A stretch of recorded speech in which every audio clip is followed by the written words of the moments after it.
Gives me some pleasure to announce that just this morning, just a few minutes ago, we introduced AJR 46. This is to urge the Trump administration to refrain from implementing inhumane immigration policies, including their zero tolerance policy.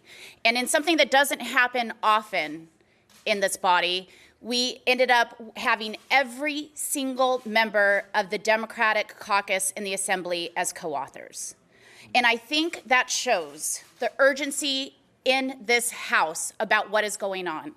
We have always worked to protect immigrants in the state. We will continue to do that.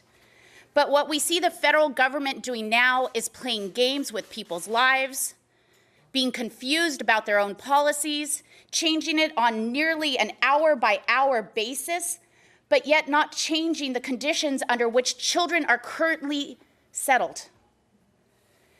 Nobody has said what they're going to do with the thousands of children that right now have been left in cages, the babies that are going unheld, that are not being given the kind of just natural human instinct that we would want any child to have, because they're being leveraged for bad immigration bills, and it's wrong.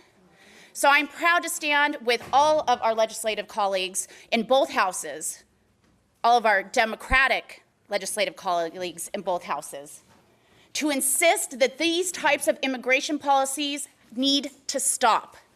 Trump, since the day he was elected, have done nothing but use our community as leverage in some broader discussion. Even before he was elected, he started his campaign using the Latino community as leverage to win an election, to blame and scapegoat people.